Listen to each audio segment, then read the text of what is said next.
दुनिया के जितने मोटिवेशनल स्पीकर हैं, बड़े बड़े इदारों में जाकर हम सुनते हैं कि वो समझाते हैं कि भाई आप अपनी ज़िंदगी में कोई टारगेट सेट नहीं करेंगे तो आप बहुत नीचे रह जाएंगे। और वो कहते हैं ना, जिसका गोल ही नहीं है, जिसकी ज़िंदगी में कोई हदफ ही नहीं है, वो वैसा ही है कि जो रक्शे में बैठ कर रक्शे वाला कहे किधर जाना, तो कहता पता नहीं किधर जाना है, चला ही जाओ। वो फिर पागल खाने ले जाता है उसको। तो ऐसे आदमी का जिसका गोल नहीं है, उसकी लाइफ ऐसी है।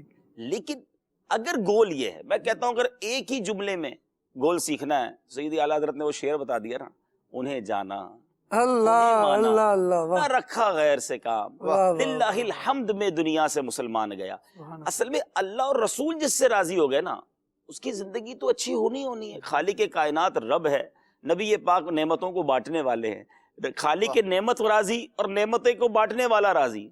फिर क्या क्या होगा दुनिया में, प्रॉब्लम ही नहीं होनी है। हम सबको राजी करने के चक्कर में बाज़ औक़ात रब को नाराज कर लेते हैं। आप रब को राजी करें, इंशाल्लाह रब सबको राजी कर देगा। सुभान अल्लाह। तो बहुत हमें जो है अपनी ज़िंदगी का माइंडसेट, यकीनन आप अपनी इदारे में तरक्की करें, आप अपने शोबे में अपनी स्किल्स डेवलप करें, अपने अंदर स्पेशलिटीज़ को लाएं, लेकिन इन तमाम गोल्स में अल्टीमेट गोल ये हो कि मैं कोई ऐसा काम ना करूं कि मेरा रब नाराज हो जाए, उसके हबीब नाराज ना हो जाएं।